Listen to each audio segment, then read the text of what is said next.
Keep 100% of your claim.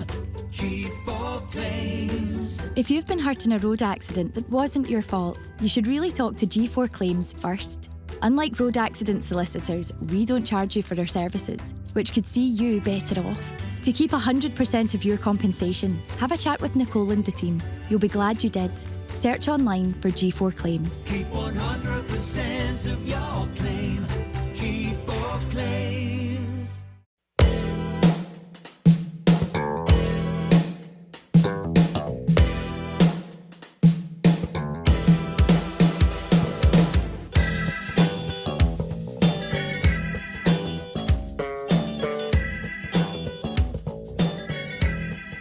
Hello ladies and gentlemen and viewers, listeners of the Sellik the Thunder podcast. I'm just checking in very quickly before the start of the podcast to give a brief explanation over last night's events to do with Celtic Football Club and the video that was released by Brian Wilson last night in relation to the planned boycotts this weekend. We recorded this episode before that video was dropped. If you think we're just deliberately leaving out that video or not discussing that video, it's because at time of recording it was non-existent and we had no idea that was due to be released. I thought that would be some helpful information before this podcast starts, and mostly because there was a lot of chat between me, Kieran and Dylan in regards to these protests or these planned protests this weekend to do with the boycotts. So we don't have that context right now with Brian Wilson, the video and the plea to bring together fans and be unified, but I believe it's still a video which offers as many questions as it does answers. First of all, Brian Wilson, the interim chairman of the club, telling us things that should probably be told to us by the CEO of the club, who still remains silent amongst all of this. Big questions as to what Michael Nicholson is actually doing. We have an interim, not even a permanent chairman, delivering this to us. And there was actually parts of the video which I can entertain. There's parts of the video that actually intrigue me. But I feel like it's definitely the signs of a Celtic board who are feeling the heat. So it wasn't perfect. Neither is it going to be perfect. It's going to be a process, but there was still loads of things they never touched on when we're going to see certain fans back in the stadium, when they're going to lift bans and exacts about communication. But, you know, there was encouraging signs in regards to saying that there's communication over the next few weeks, etc, etc. We're just going to have to see how that goes, because we've been here before. We've been told by numerous different chairmen and CEOs and board members that things will change, that communication will be better. And then it's never actually happened. So talk is cheap. We need action. But they are still feeling the heat about these boycotts. You can see that. So, yeah, I'll let the podcast play. I'll let you listen to everything me, Kieran and Dylan had to say throughout as well. And we can talk about this video from Brian Wilson later on in the weekend or some point in more depth. So, for now, cheerio. I'll introduce you to me, Kieran and Dylan, and enjoy the Sellik the Thunder this week. Ladies and gentlemen, welcome back to the Sellik the Thunder podcast. It's episode 163 this week, which means, we're cracking on. Not quite like the Celtic board, but we're cracking on and we're getting there. We have a lot to cover this week, maybe a little less than we thought with the postponement of Aberdeen versus Celtic last night. Remember, we're recording on Thursday evening, so there'll be a lot that's subject to change. But what won't change is my two co-hosts beside me for the remainder of this episode. I'll start with Mr. Dylan Murdoch. Dylan, I feel like, I can't even remember the last episode you were on, but I feel like it's been ages. How you doing, mate? I am good. It's good to be back. I actually can't even remember either, to be honest with you. I think this season's just been one of the weird ones where I'm losing track of like everything we're talking about and everything that's going on. So, no, it's good to be back. Day off, nice and relaxed. So, good to see you, boys. Good to. Well, I mean, is it nice and relaxed? Is it really? Well, no, just my day off in general. Well, other than Celtic, I've been trying to relax. But... I was about to say, no, you were relaxed until you joined this call, mate. Aye. No anymore. That's why I had to prepare for this. Well, we're going to get into it all, so don't relax for too long, Dylan, mate. And joining me as well is Mr. Kieran Auld. Kieran, you're hot-headed and ready to go this week, but before we get into all of that, how you doing? Apart from hot-headed and ready to go. I was going to start by saying the furthest thing from relaxed. So, but no, it's been alright. Just been working and stuff, but every time I go into Twitter, I want to claw my eyes out. So, there's that. But can I just say before we continue onwards after the disaster of last week's recording, am I recording? You're recording. You're definitely recording Right, this week. because I can't remember what it looked like to see There's a record. big red recording sign beside your name, so I would love Right. to assume that means that you're recording. Right, cool. It's just because it wasn't shown on my screen. I didn't want to have the same shit show that there was last week. But no, I'm sure this podcast will go down very well. Even if we are completely rational in our thought and that, it's a very emotive subject, and I'm sure there'll be plenty of debate in the comments section. But we're here to give our side, our opinion. We're not forcing it upon anybody, and we hope you can keep that in mind as we continue to talk about the ongoings at Celtic. Yeah, I mean, listen, it's been a wild few hours even for me earlier this afternoon. I didn't realise my video would have such an impact as it seemed to have on many people, and it was used by the collective on social media earlier, which was fantastic. I'm glad that it's been put out there and hopefully seen by a wider audience when I tried to justify my position as a supporter. Let's just say my Twitter has been absolutely crazy for the last few hours, and I've been trying my best just to avoid it in general. I get what you mean, mate. Going on Twitter right now is a bit of an eyesore. You're everywhere, right? You are everywhere.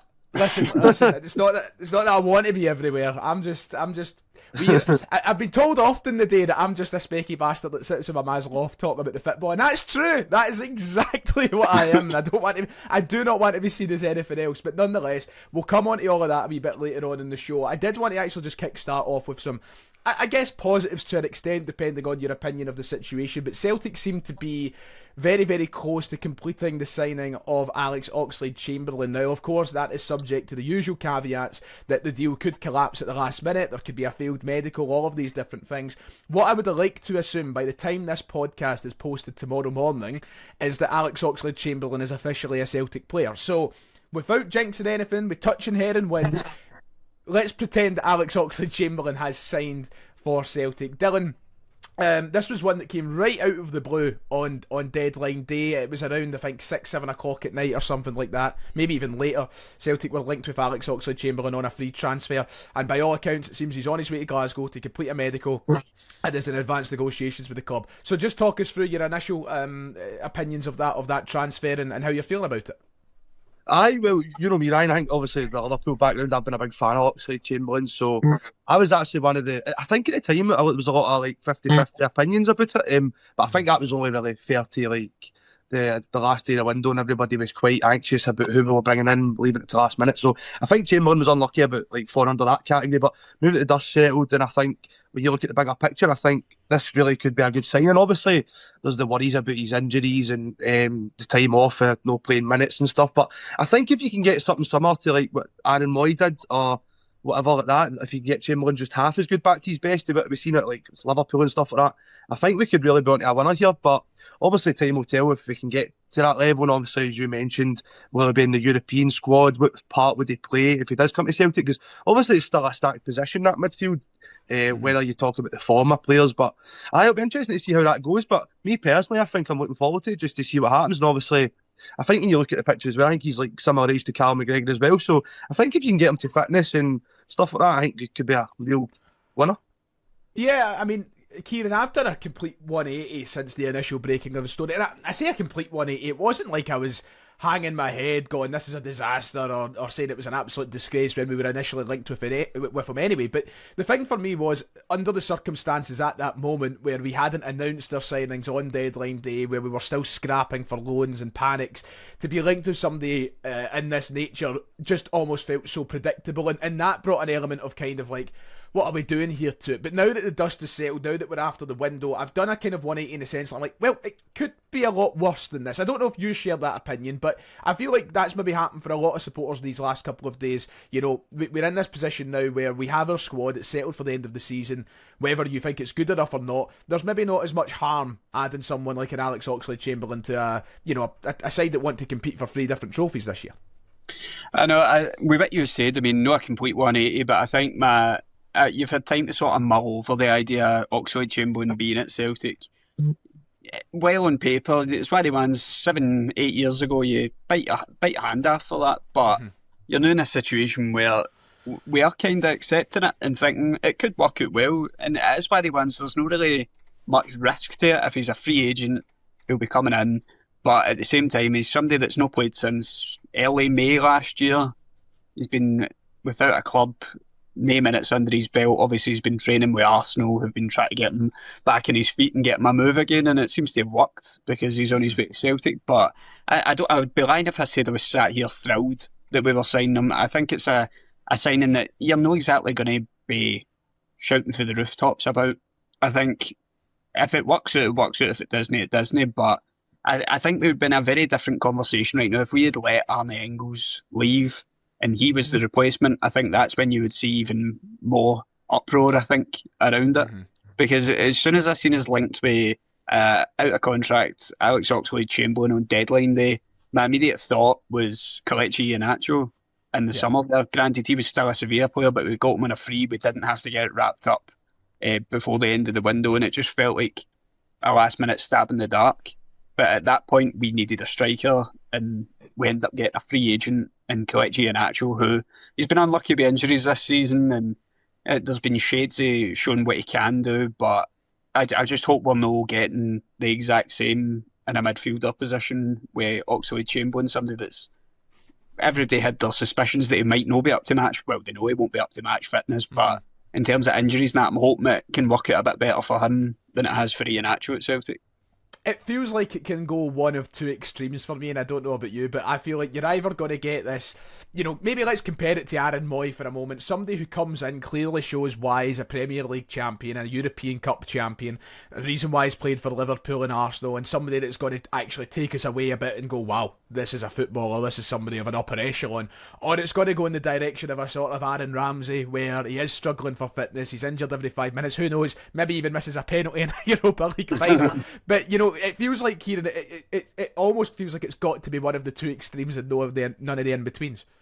I know, I find myself saying that for so many things, like so many different players that come to Celtic or different things around Celtic. It's either one way or completely polar opposites, but I think this really is, as you said, the way to perfectly encapsulate this signing, because he is either going to be in the Aaron Moy category or he's going to be dog shit. There will not be an in-between with it. And I hope he's in the Aaron Moy category, I really do, but I don't know. It's still said, time will tell. I guess, Dylan, one of the things that we can maybe try to use to comfort ourselves is the fact that he's been training with Arsenal for a good period of time now, and Mikel Arteta, I think, spoke publicly about him, saying that, he wouldn't write off actually signing Alex Oxlade-Chamberlain. Now, if he was to sign for Arsenal, I don't want to go as far to say maybe it would have been a signing out of, sentimentality, maybe even go stretch to say pity, but I doubt he would have been playing many games of football for them. He would have simply been a squad player for their running in 4 different competitions. But if he was training with them, if he was being considered and there were other options on the table, you'd like to think that he's not a million miles away from match sharpness. Now, it might take him a couple of games to get up to speed. He's not played since last May, but at least he's been training, and training with a club that's leading the way in Europe right now. Say what you want about Arsenal, they're top of the Premier League, they're finished the top 8 of the, I think they finished top of the Champions League actually. They're still in cup competitions in a cup final. You don't just get training with them for the sake of being a former pro. There's got to be something about him that says that he's somewhat ready to go. I thought you said the positive there was going to be about Per Edwards coming to Sellik Park, but you're look forward to Trophy Day. Hopefully, but I think you're right. I think that really sums up as well. I think what you said there, I think the fact that he's training with Arsenal, and I know he had previous history with Arsenal, obviously playing for them, and that's where he made his name for himself, but I think when you talk about when Arteta was actually could have thought about bringing him in as well, and as you said, Arsenal are top of the Premier League, possibly going to win it for the first time in so long, and then leading away in the Champions League. So, as you said, hopefully that shows that he isn't a million miles off it. And obviously, we heard Martin O'Neill speak about him as well, and obviously he's a big fan. And I think if Martin O'Neill's on board, then I'm on board as well. And obviously we know what he can do, but as Kieran said, there's obviously the worries. It could be an absolute failure, like flip the coin. But now it'll be an interesting one for sure. And I think, as you said, Brian, I don't think it'll be in the middle. I think you'll get either one or the other. But hopefully it's what you said about the training with Arsenal, and hopefully we get him at his best. I want to... Sorry, Kieran, you go. No, I was just going to say that I, as much as I agree in the sense that training with Arsenal and that, it's obviously got to do him a world of good to get him up to speed and things, but I don't think I'm buying into the idea that they were doing it for any other reason than the fact he was an ex-player. Well, we as a club let Anton Rodgers train and play a pre-season game. But here's the question: was that purely down to the egotistical manner of Brendan Rodgers? Saying that, Mikel Arteta might actually have a greater ego than Brendan Rodgers. But that was the guy's son. Is there maybe a slight difference? I don't know. I mean, you might be right, to be fair. I would like to read more into it, but I personally just think they were doing their good pal a favour and letting them train. But he was there to put the cones out in the morning. Putting the cones out and fucking putting the bibs down for goalposts. No, look, listen, I get that. There's definitely reservations to have, and I feel like when I went onto my comment section today, you were getting, a good amount of people saying, great signing, good bit of experience to add to the team and good for the run-in that we're about to go through. And then you obviously had the people saying it's just the same lack of preparation, it's Celtic panicking and picking somebody that they can get quite easily. I guess I don't want to spend too much longer talking about it because I want to look at the window in general. But I guess if you were to look at one other major positive, it's that we do only have that one really veteran midfielder, and that is Calum McGregor. And he has been doing, let's be real about this, so much heavy lifting for the last 5 years at Celtic, since Scott Brown left the club. And I feel like Calum McGregor having Oxlade-Chamberlain now in the middle of the park will probably help him out a good bit, Kieran, especially once again with the magnitude of the fixtures that are coming up. I know, I do agree with that sentiment that we are in dire need of some more experience injected into the team, because obviously you look around the squad, there is obviously a few more getting on now, even some players you don't think have been there that long, like Dice Maeda and that, but I don't think you can really rely on a lot of them to be the experienced heads. So hopefully coming in, and as we were talking about earlier, it's no mean feat to have played that many games in the Premier League and won what he has, and so I'm going to look at it in a positive light that he can come in and help Calum McGregor, because as you said, it cannot be easy, and at the same time Calum McGregor's been playing like 60 games a year for the past 10 years, so I think to lighten the load on McGregor, it would be a great hand. So the transfer window in general, I mean, there's once again, I say a split. I'm not even going to use the term split opinion. I feel like 90% of us are all singing from the same hymn sheet and saying the same thing. It's a disgrace of a window, I think.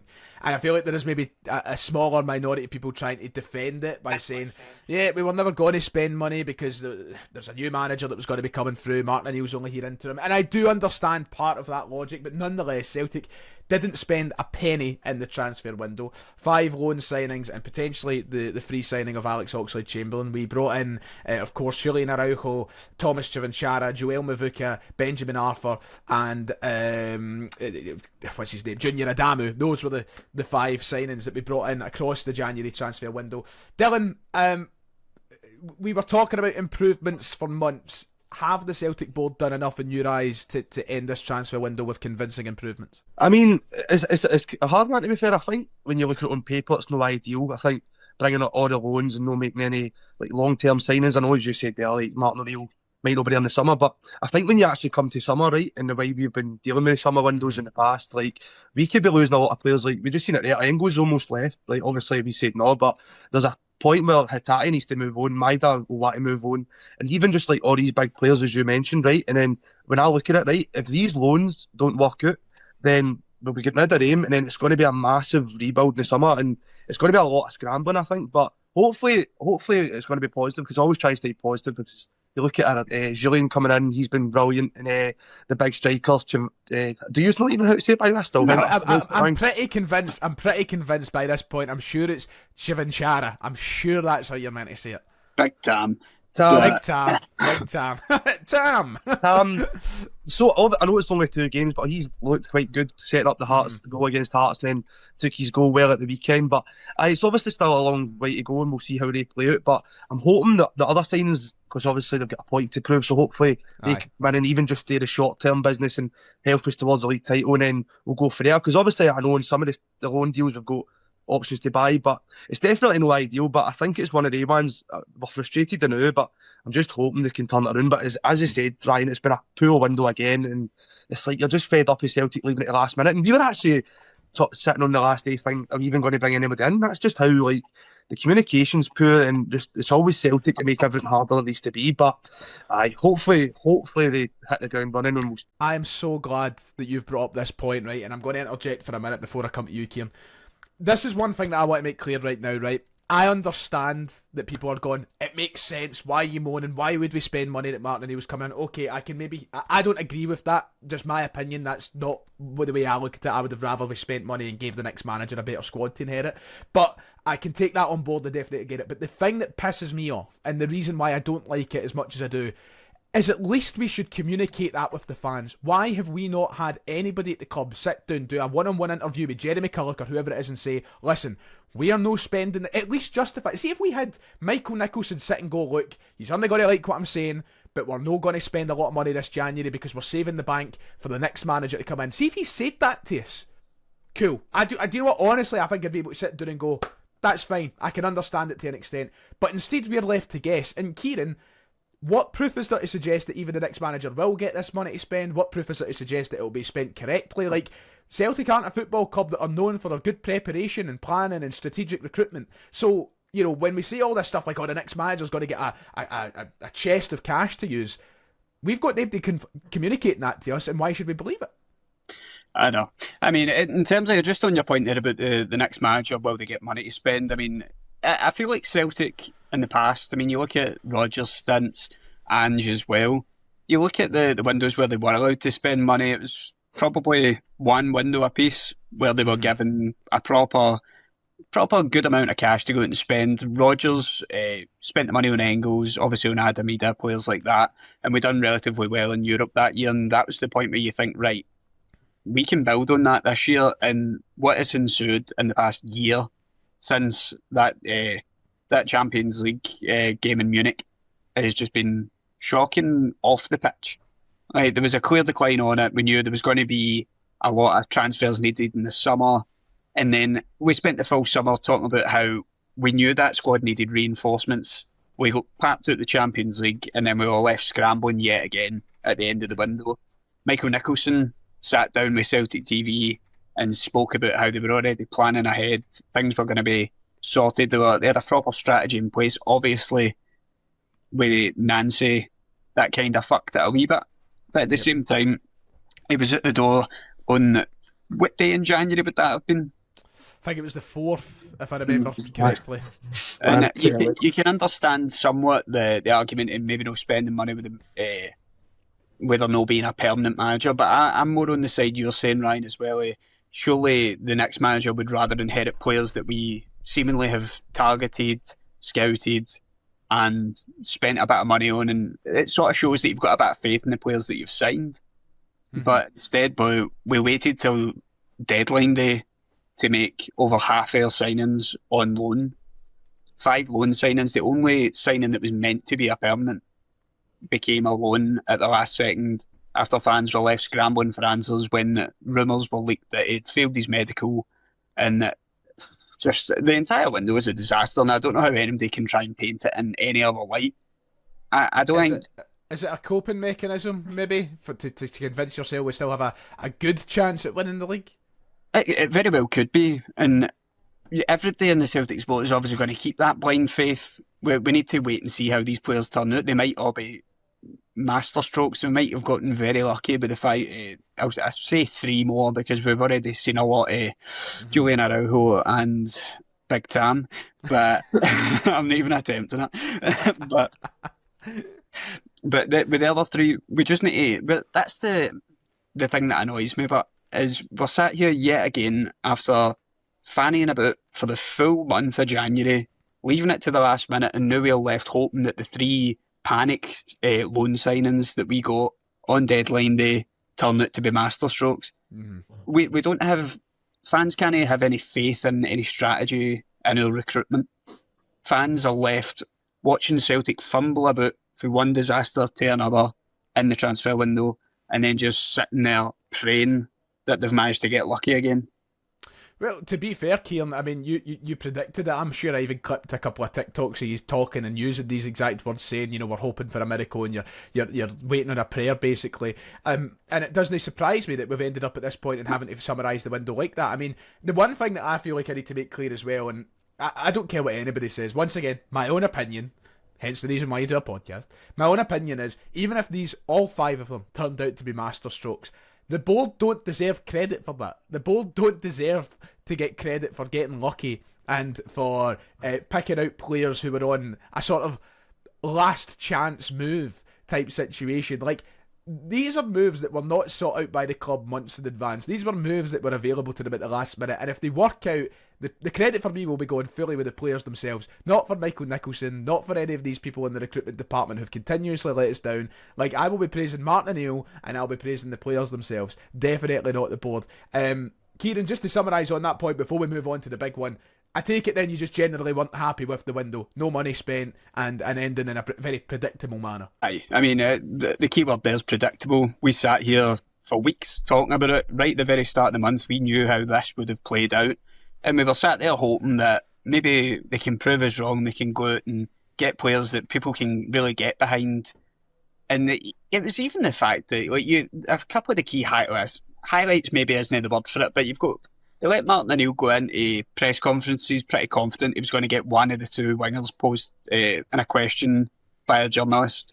And I know Redzic, and I don't know how to pronounce the other one's name. Is it Frosinone? Aye. So Martin O'Neill was seemingly very confident we were going to get one or two of them, if not both. And then he was left hung out to dry yet again, like Celtic love to do with managers at this club, by getting last minute panic loans, not even panic buys. It's just they let Martin O'Neill down. They've obviously let the fans down, but Martin O'Neill has answered Celtic's call twice this season, and they're certainly not giving him the tools to try and do the job to the best of his abilities. But obviously, in Martin O'Neill, we all trust, and we think if there's going to be anything and get into a group of players, it will be him. But it's the fact that is all we're sort of surviving on now, is the hope that he can pull off something with this group of players. Yeah, I think that's a great point you've brought, and I'm glad you have. I definitely agree. I mean, Martin O'Neill was actually quoted, his exact words were, "You're not a million miles off," when he was kind of given the names Gajemis and Redzic, and he was either telling fibs or the board have left him out to dry, and I know what one I favour there. I know what one I would choose. I think he's been left to dry. So, that's where we find ourselves, and because of that, we are looking at action at Celtic Park this weekend. Now, of course, we're set to take on Dundee in the Scottish Cup, which we will preview in the second half of the show ever so briefly. But in the wake of that, the Celtic Fans Collective have come forward and announced plans for a boycott this weekend. Now, if you do not want to hear anything about boycotts and you're desperately fed up of it, now is your time to skip the next 5 or so minutes of the show. There is no point in getting yourself in a tizzy for something you might not agree with. I've made my points perfectly clear on the boycott. I don't think I need to do anything else. I've done a full 10-minute video. I also elaborated on that today. I've tweeted to death about it. Everybody knows where I stand. But because I've got a podcast where I get other people on and other people's opinions, it would be rude of me not to hear those opinions. So, Dylan, the boycott has been announced. We are expecting to see at least a fair few empty seats at Parkhead this Saturday. What's your opinion to the boycotts in general, and do you think this is the logical step forward in trying to protest this Celtic board? Aye, look, Ryan, to be honest, I think everybody knows this was coming at some point. I think just the way it was going this season. I think boycotts are one of the ones, as you say, that's not comfortable to talk about. It's going to split fans, of course, so it's one of the obvious ones, but it's never nice to not go see your team play at the weekend. It's obviously, as we talk about it, it's your life, in it. It's what we love doing the most, but I think it's necessary. I watched your video, Ryan. I think you hit the nail on the head. I think obviously the Almaty, the failure to qualify for the Champions League, the Rodgers saga, the AGM, the fans getting locked out for so long, it's such a crucial part of the season as well in the run-in. So it's just, I feel like it's one of the things we've tried the not another penny and stuff like that, and I know it's not really ideal at this time of the season, but I think it's definitely necessary, and I think, obviously, as you and Kieran says, you don't need to do it. It's one of the ones. It's just your personal opinion, what you want to do. But me personally, I think it is the right thing to do. And I think it helps as well that it's the Scottish Cup. I think if you'd be a bit more worried if it's the league, but I think it's a good way to start. The Dundee game, I think the Scottish Cup's one of the ones at home anyway. You'd be a wee bit like 50-50. So it's definitely no ideal, but I think it's definitely a necessary action to try and get the people we want out, and we'll see what happens. But it was always going to be one of the controversial ones, but for me, I'm on board.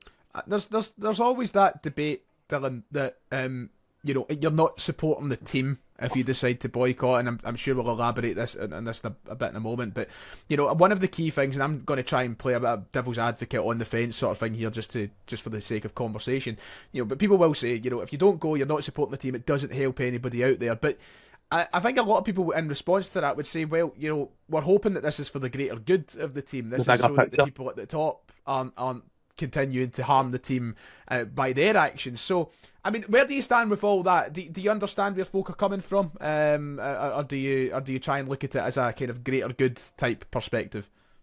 I think it's the greater good perspective. I think it's the bigger picture. I mean, at first you're like, of course you want to back the team, but this is the thing, that this boycott is nothing to do with. It's not aimed at Martin O'Neill. It's not aimed at the players. We're still cheering the team on, but it's just the bigger picture. Like, if you want the success at the club, you need to at some points it's going to get ugly. Like, you can't just agree to want them out and then just not take action. It just doesn't look like that, sadly. So it's just one of the ones. Obviously we're still backing Martin O'Neill, we're still backing the players, but I think it's just a bigger picture and to create something. So it's your own opinion, but my opinion is that's the thing to do. Well, that's fair.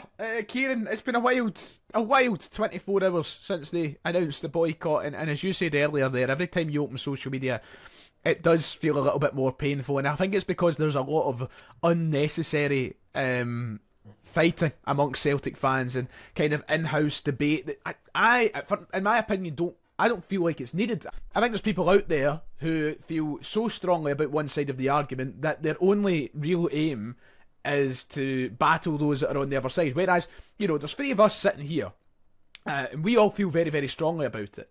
But if one of my mates came up to me and said, no, I'm going to the game on Saturday, I wouldn't be sitting in his face shouting at him saying, what you doing? Why are you doing that? You're a scab, you're this, that, you're that, the next thing. And whereas I wouldn't do the same if I was on the other side, vice versa. So it's became this sort of bubble, I think, that the Celtic board will probably quite like, but it's just been a very frustrating thing to see some of the opinions given, especially when you're just trying to articulate a point that you believe in. I mean, that is the long and short. It's as I said earlier before we even got started, it's a very emotive subject for everybody. As Dylan said, it's not something, action like this it's not something anybody wants to do, and it's obviously going to split opinion, but a lot of people that feel like us feel like this has been forced, not by us, it's been forced by the people at the top of this club, by the actions of them, or you could even say the inaction of them on so many different things this season. There's been so many times this board have let us down in the previous years supporting this team, so many times this season that they've shown their true colours time and time again, and we're now sat here, disaster after disaster, the season we've watched unfold, the unwillingness of the people at the top of the club to communicate openly with fans. It's just felt like one thing after another, and I think it was always going to come to a boiling point. I think as well, it's important to realise that everything that's been happening has been seen as escalative actions. You can even go back as far as the Kilmarnock game in September, when fans rightfully made their stand to not go in for the first, 12 minutes? 12 minutes. Yeah, because it was the whole 12-man thing. Mm-hmm. That was also split at the time. Some people chose to go in and their eyes support the team for the first minute because they didn't want to harm the team, but we now find ourselves having the same debate again, but on a far grander scale, I think you could say, because a boycott, you've got one side saying, right, we want you to boycott if you want to take part. I think a lot of people feel like they're being demanded to be taking part in this boycott, but that's the side of the argument I really can't wrap my head around. And I feel like that side of the argument is coming from maybe a space of people online that have already got their mind made up on the collective. People that, for some reason, can't seem to realise that the collective isn't just the Green Brigade or an ultras group. The collective represents thousands upon thousands of Celtic supporters across the world. There's supporters clubs all over the world represented by it. Representatives for each supporters bus that have signed up to it, fan media organisation, anything. People are there, people are being represented, and voices are being listened to. At the meetings, there is people there that oppose the things going on. There's votes held. It's no somebody dictating. It's open discussion people's people's opinions are listened to, and I think in that setting, those conversations go a lot better than they do on Twitter, because on Twitter, everybody's immediate reaction is to just go for the throat. Can I, and you're on a fantastic tangent here, Kieran, but I just want to throw in something very quickly. Can I also just say, and this is, my whole point in this is I don't want to offend anybody, and I don't want, I personally don't want to make sure that I bracket people in with certain others, but there is one thing I do want to say. See all the people who have been coming at me that don't have profile pictures, probably haven't been to a Celtic game in their life, and are probably middle-aged men in a fucking crisis, and don't know how else to take anything, or debate with people, or talk to people, or go outside. Those are the people that I don't have time for, and I just wanted to make that clear very, very quickly, because I've had a lot of that today, and I just thought I would throw that in. But sorry, keep going with your tangent, Kieran. No, the pipe bombs, boys. the thing that's really the one argument I'm never going to sit here, and I think this is open to both sides as well. I think if somebody's got an opinion on the matter, you don't go after them one way or another. I'm not going to sit here. I'm not going to call anybody a scab for going to the game. It is your choice. If you want to boycott, if you want to take part, if you feel that this action is something you believe in, take part in it. Don't go to the game. But if you're really steadfast in, no, I need to go and support the team, that is completely up to you. But what I would ask for people on both sides is, if you're going to the game, don't harass people and accuse them of no supporting the team because they're choosing to not go to the game. Nobody's got the intent to harm the team. And I'm sure we'll go more into it's harming the players sort of thing in a minute.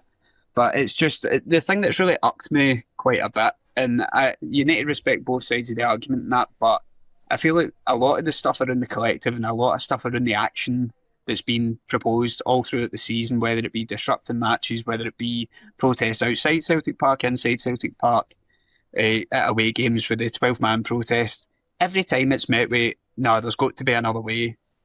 Things like the Not Another Penny campaign got suggested, and that seemingly had a lot of people in agreement. You still had a few people that were against that. But when you look at the success of that, I mean, I can say I've not spent a penny out with match tickets to Celtic since that was announced. Same. You've got a lot of people saying on Twitter that they wouldn't take part in a boycott, but they did Not Another Penny. It's not adding up for me, because the kiosks at Celtic Park are fucking rammed every single week. I don't know if it's just at our section, but people clearly only taking part in the simplest of things. The easiest thing in the world, do not spend excessive money in the stadium, and people can't help themselves to do it. So when it comes to a boycott, it was always going to be hard to convince people to do that when people can't stop themselves from getting a pie and a Fanta at the game. Yeah. And every time things have been brought up, and this was the original point I was going to make before I got on a tangent on a tangent on a tangent, was the fact that any time people raise something, it's always met by, there's got to be another way, but it's never followed up by an alternate proposal. It's never followed up by an alternative solution. It's always just a simple batting away at any possible ideas, any possible action. Wait, no, I don't want to do that. There's got to be another way. Not once have I heard another way suggested by these people. They just want to moan for the sake of moaning and no, they ain't about it. And I get if you're against whatever the action, you can justify it.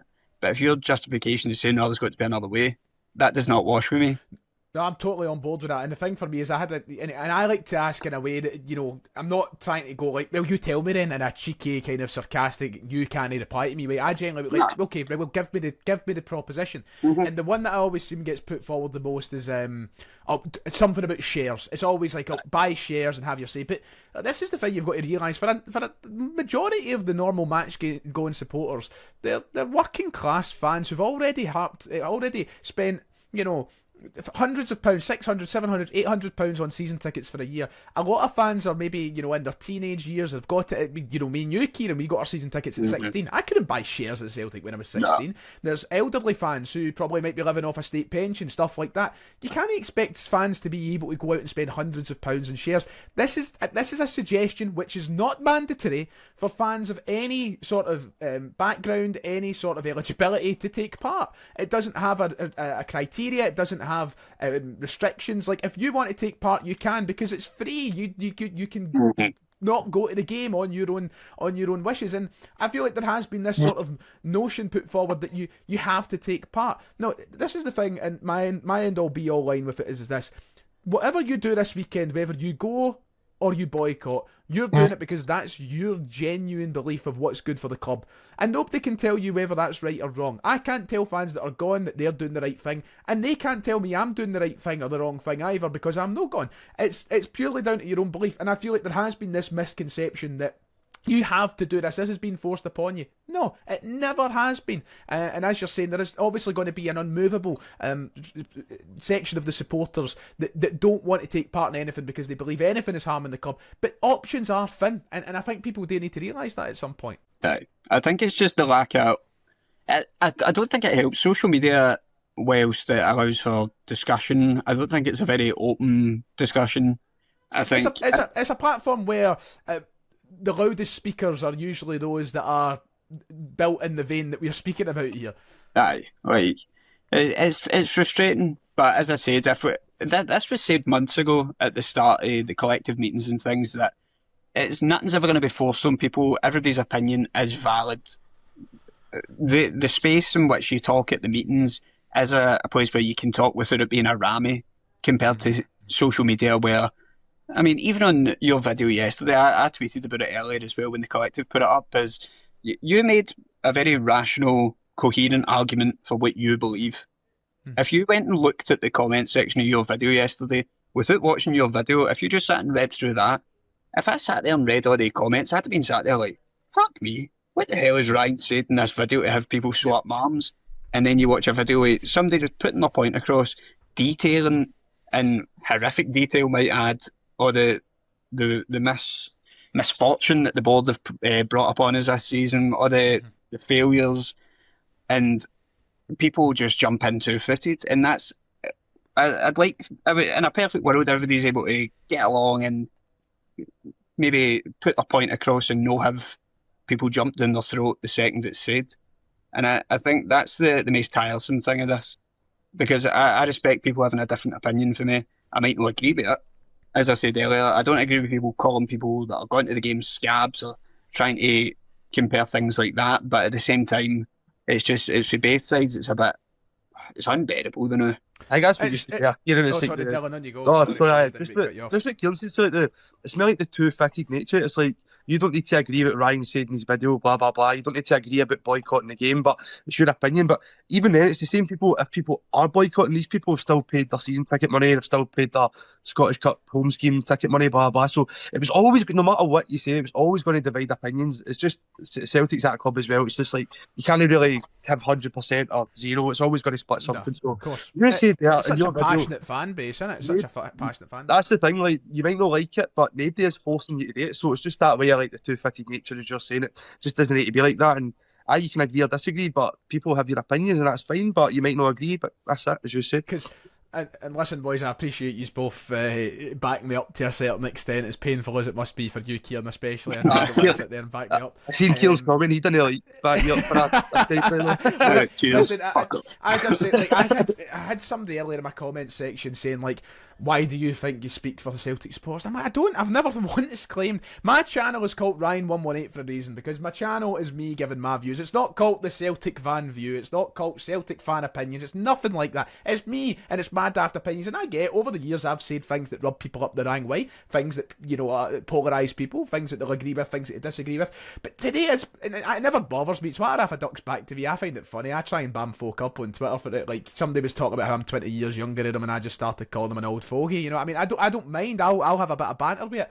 But, people are attacking my Moyes loft. People are attacking my specs. People are attacking my frequency of going to Celtic games, even though I'm a season ticket holder. I'm seeing all these kind of personal digs and insults. And I'm like, I genuinely thought I made that video being as like cool-natured, calm, and as reasonable as I possibly could. And yet I've got people going, "You're a fucking disgrace." I know, it's wild, but like, so some of the people in that comment section as well, like some of the suggestions I was seeing, and as I said, I'm always welcome to suggestions, but one of them was suggesting that we save the boycotts until the season's finished. And I was like, in what world does that work? And Also, in a summer break. that sort of suggestion, right? Because I think I read the comment and it was like, "Oh, wait till the league's wrapped up." I'm like, this league's not going to be wrapped up match day 30 like it is every other year. There's been some bonkers comments. I know, but once again, it's no any rational thought coming from anybody like that. It's just, as you said, personal digs and very emotional people. But nah, I mean, I feel like we've put a point across in a way that you would think would be pretty level-headed, but I'm pretty sure the comment section will be reminiscent of a COVID season podcast where people demanding would be marched up the Celtic way and crucified. But Dylan, you've yet to experience all that, mate. I hope you're looking forward to that side of the comment section when we're not doing that well. That's going to be fantastic. That is going Pick what pose you want to be crucified in, mate. DX crotch chop. Stephen, just to add to your points as well, do you know the one that bothers me the most? Like, see the entitled comments, man. I'm just like, you've literally in your video expressed everything behind me, right? I couldn't care if we don't win the league, but it's the manner. That's literally it's like you don't need to win every single title, and we get called entitled about making a point. Thank you. I've had so many Rangers fans and such commenting like, God forbid you have one bad year, and I'm like, I feel like there is people just blindly, and you know what the good thing is, I've got so many people on Twitter, mutuals, that support teams like, I'm talking like teams like Morton, teams like Dunfermline, who completely, because they have a brain between their ears, who know exactly why we're doing this. This isn't because Celtic are shit on the pitch. This is because the board have decided to, increase season tickets by 5% and give us no sort of benefits on top of that. It's because they've decided to lock out the most vocal section of their home support. It's because they've continuously run the football club into the ground. There is a plethora, and I done it in my video yesterday, a plethora of examples why we are doing this, and yet you get it, and they might just be doing it to get a rise and to bam us up, and fair play, they're getting it if they do it. But it's not about losing a trophy or losing a title, it's about the controlled collapse of Celtic. Like, how is that so hard to fathom for any position? I mean, we've sat here umpteen times saying that it's never been about losing one league or losing a trophy, or it's the fact that the amount of times where Celtic have had the chance to build from a position of strength and we actively we self-destruct. It feels like we sell off players, don't replace them, don't back managers in transfer windows, recruitment's a mess. Just there's so many things that I'm convinced a lot of people's brains or they get Men in Black flashed after every season's finished and they just forget everything and it's just in the current moment. The whole point in these protests, the whole point at calling out the board is the fact that you need to say we won't forget the failings of the past, you won't get away with it. But for so many people, it's always about the here and now, and you need to back the team right now, and we'll worry about it in the summer rolls round, and then it's just a rinse and repeat. And I think the whole point of this is to try and put a stop to that cycle and realise that these people don't have the best interests of Celtic at heart in terms of the ambition. They don't match the ambition of the fans. The fans know what this club could be with better people in charge. Yeah. People striving to level the club up a bit, not just try and keep us within arm's reach of rivals or whatever the seemingly master plan is here at work. I think it boils down to that, essentially, for me, is the clear disconnect between what the fans know and want this club to be and what the guys at the top are willing to let fall short just so they can keep their bonuses. No, absolutely. I think you're nailing the head there, Kieran. Look, I think we could talk about this all night. I actually did not think we could drag this to the 45-minute mark just here, so I will probably move us on. Look, there are so many other conversations that come from this. What's next? What is the reasonable, what is the expected board response, if any, following it? Once again, are we harming the team? Are we harming the manager? These are all different questions that people have, and I'm sure we'll revisit it a number of times between now and the end of the season. But ultimately, look, my final words on it is this: make your own decision on Saturday. If you want to boycott, boycott. If you don't want to boycott, don't boycott. Don't let anybody sort of make you feel bad or guilty about that. I would encourage you to have a long, hard think about it, and especially a long, hard think of what this board have put us through these last few years. But I mean, just for the sake of season ticket prices going up alone, like, if we keep letting them away with that, they'll be $1,000 before you know it. So, like, just think about... I was struggling this year, man, honestly. No wonder, it's getting bad. So, look, I did their instalment plan this year for the first time. That's how deep it's getting, man. I've done the instalment plan in the Instead of past. that, instead of Oh, that. mate, it's brutal. It's brutal, though. It And it's is. like we're no far off English Premier League prices. And yet we slag the clubs, so... Aye, look, we'll probably come back to the questions as well. Let me do a quick wee... We'll do a quick wee quiz. I would call it half-time, but it's closer to full-time. A quick wee... A quick who's that tick for the two of us. What's the bit of it? Just to lift the mood, to put some smiles back on our faces. So, the theme this week is pretty straightforward, but I've got a new way of how I'm going to do this, right? So, I'm not going to give you the theme. I'm going to give you the same clues as I normally would. And if both of you get it right, then whoever gets the theme first gets the kind of extra point. The bonus point, aye. Exactly. Dylan, since you've not been on in a while, I'll let you choose. Do you want to go player A or player B? Yeah. A, right, okay, so you're stepping up first then, right. So, your player came from Cardiff City and left Celtic for Crystal Palace. Ooh. Now, I think you've got the easier of the two here. Kieran has drawn the short straw. Jeez, that's actually quite concerning because my brain's hitting a blank. Kieran, you already know it, didn't you? Aye. Aye. I'm so hot and cold, mate. Who's that tick, man? Get that played as the next song, because you're hot and you're cold. Oh, God.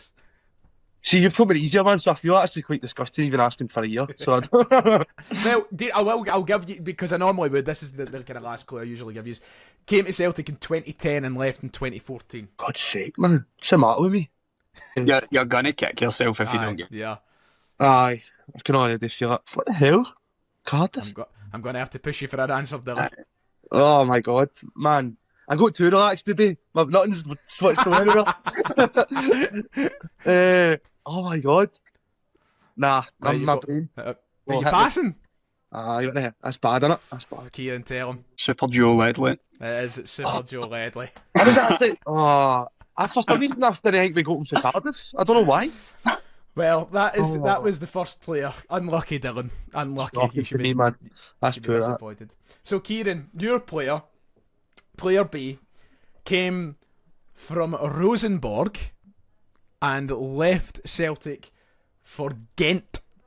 So, came from Rosenborg, left for Ghent. Mikael Lustig. Oh, well done. You've knocked that out of the park. Yeah. I couldn't mind if he played for Ghent or Genk. When he left Celtic. I always get mixed up. Didn't even need the years either. You just went right for it and got it. Gail's put me to shame, man. So I'll give you on you go. Does any of you have for an extra point that means nothing? Can anybody figure out what the theme this week was? Joe Ledley and Mikael Lustig. I will revert you to the start of the show. That might help a wee bit. Oh, I played with Chamberlain? No, but it's not. Start of the show. I'll be here on it if you don't. Both signed for Celtic as free agents. So, Alex Oxlade-Chamberlain, of course, signing as a free agent. Both of these players signed as free agents. That's what I mean.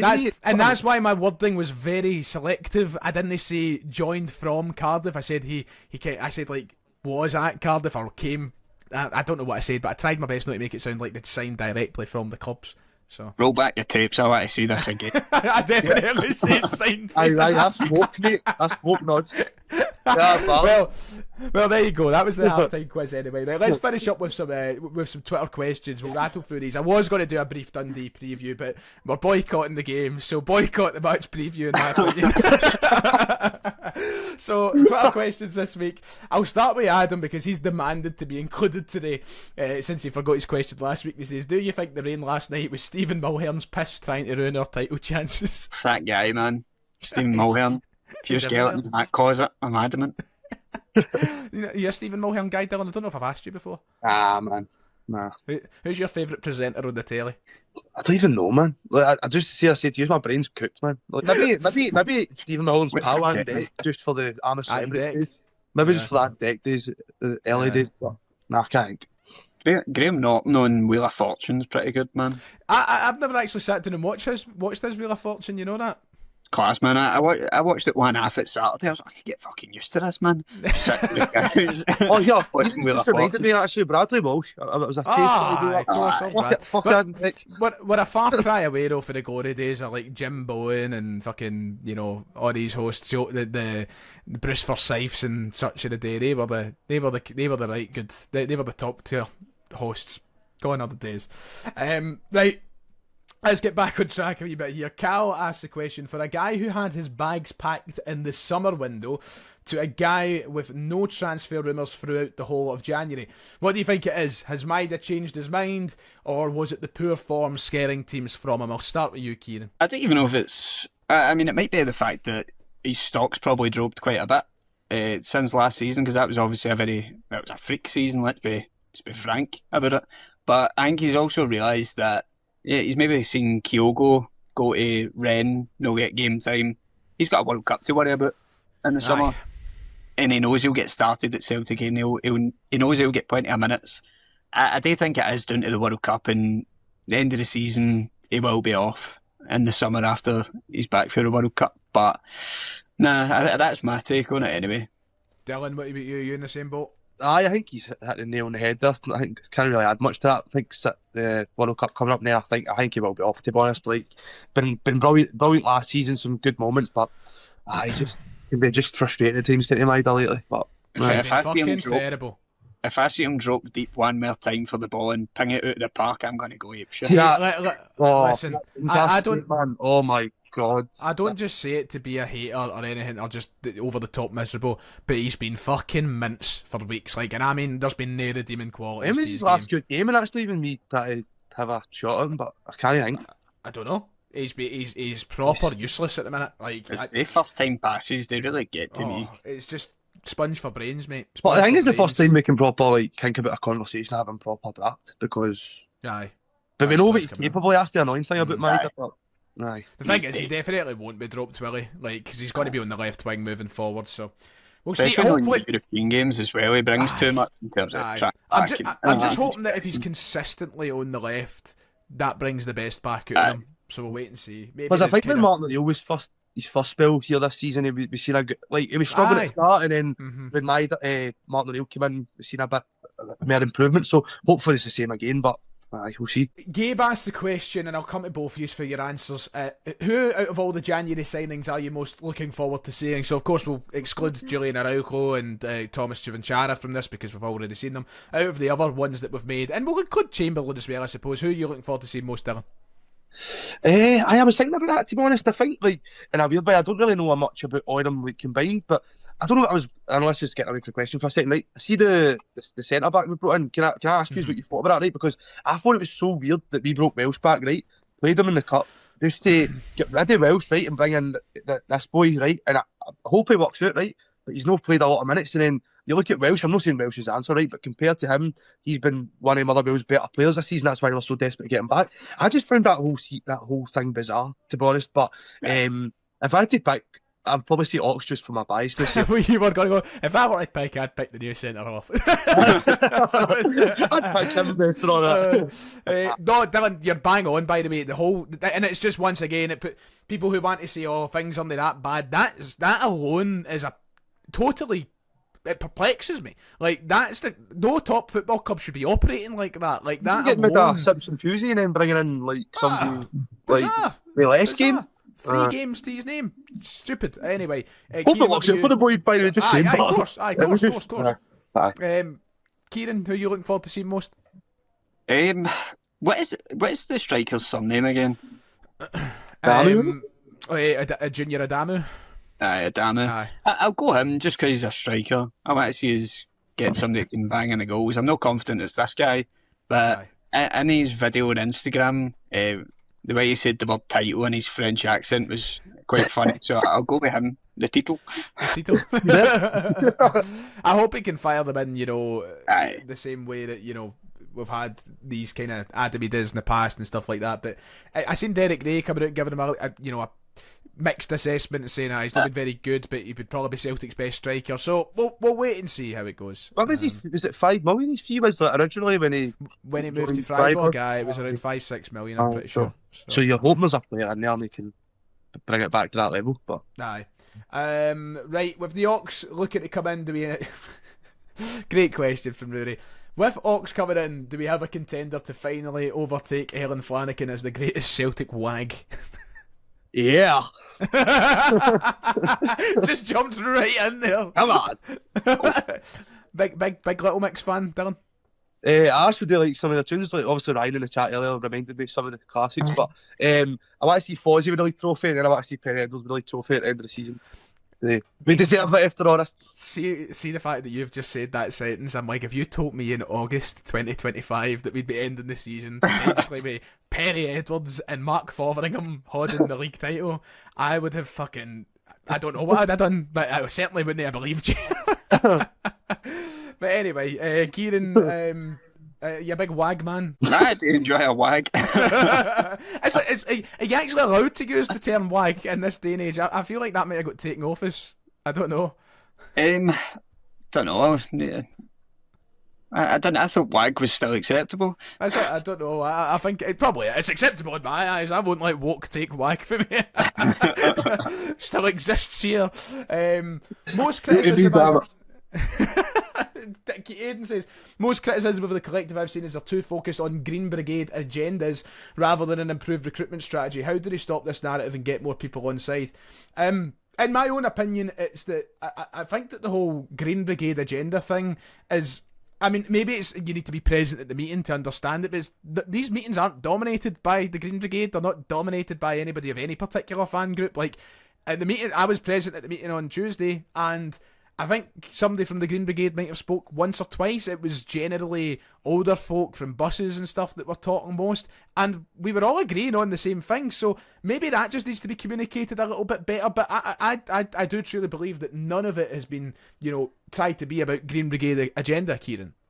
No, I've made the point earlier, and I'll make it again. The people that are trying to push this narrative, they've already had their minds made up. As soon as they've in their head tied this collective to being the Green Brigade, no amount of facts or rebuttal is enough to make them change that point of view.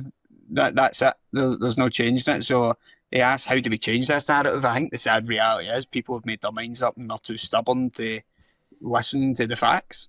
And I think that's what will hold it back. Good point.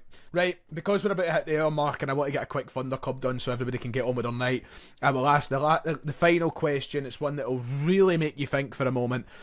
So a thank you to everybody who's got their questions in. If we didn't get to them, apologies. We did go on a little bit of a tangent tonight about boycotts, but that's the nature of it. The final question of the evening comes from Brandon, who asks, would you rather have 2020 Albion Ayeti or 2025 Johnny Kenny? Now that is a question. I'll let Kieran think. I'm going to answer first, right? So I'll give Kieran take a think. Thank you. See my what's the word, background to this answer, right? I betted, please gamble responsibly, I betted Johnny Kenny to score first in the semi-final against Rangers, which won me a bit of money. So I'm going to be biased towards Kenny and give him the benefit of the doubt. So aye, that's my answer. Fair Johnny enough. Kenny. I'll go second. I also have a similar answer. I'm going to go with Albion Ayeti because similarly... Him for the decider. Similarly, I had Albion Ayeti on for a goal any time the day we got beat after Real Betis when we played them away from home, and he scored. And everything else in the coupon came up that day. I think I had like Sorrow to get booked, Ayeti any time, Betis to win, and something else. So I'm going to go for in similar vein. Because of that, I'm going to go for Albion Ayeti. Hey, I'll jump in and say none of the cunts have won me any money. So fuck the pair of them. Brilliant. But I got into my head probably Johnny Kenny just because we never spent £5 million on him. Right, brilliant. There you go. So Johnny Kenny is your winner, I suppose.